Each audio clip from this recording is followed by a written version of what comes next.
ये वीडियो देखें फिर बात करते हैं। जमीन पे कदम रखा ना तो टांगे तोड़ दूंगा, दोनों की यही कब्र बना दूंगा, दोनों की। जोएब बेटा कुछ तो रहम कर अपने ताया और ताई पे।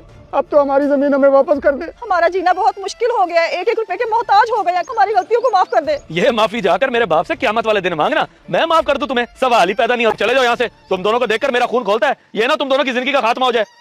चल कुंदन चले, आज सारी उम्मीदें खत्म हो गई। क्या होगा हमारा सिराज, मुझे तो कुछ समझ नहीं आ रहा। जोहेब ने तो हमें कहीं का नहीं छोड़ा। हमने जो किया आज वही हमारे साथ हो रहा है। जमीन थी तो जिंदगी सुकून से गुजर रही थी, जब से उसने कब्जा किया है हमारा जीना हराम हो गया है। क्या करूं, किसके पास जाऊं? ऐसा करते हैं, अदालत में केस कर देते हैं।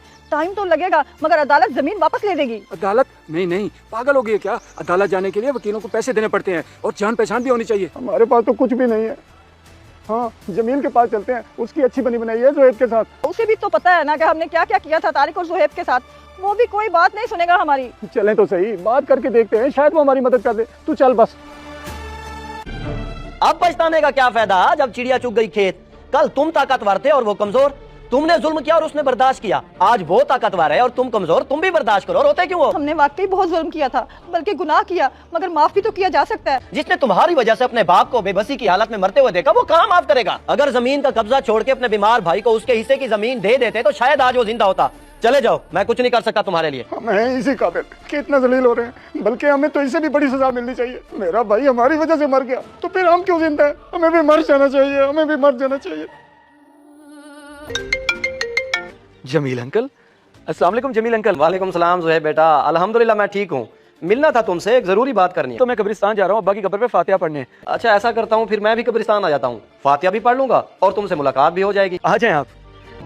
आमीन।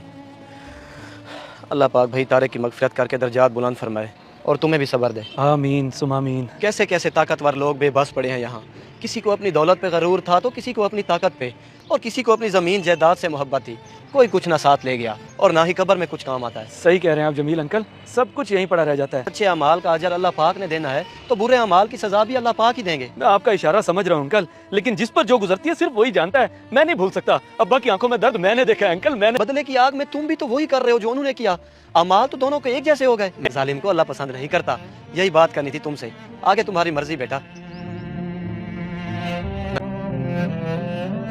आज से मेरा तुम्हारी जमीन से कोई मतलब वास्ता नहीं है। मैं कब्जा छोड़ रहा हूँ, संभालो अपनी जमीन। तुम्हारा एहसान है हम पे, तुम्हारा शुक्रिया अदा करने के लिए हमारे पास अल्फाज ही नहीं है। बहुत मुश्किल है हमें माफ करना। जैसे दिल बड़ा करके कब्जा छोड़ा है, वैसे ही हमें माफ भी कर दो। माफी मांगनी है तो अल्लाह से मांगो, क्योंकि जो कुछ तुम लोगों ने किया है वो हरकत माफी के काबिल नहीं है। इस वीडियो को देखकर आपकी क्या राय है, कमेंट्स बॉक्स में मुझे बताएं। जज़ाकल्लाह।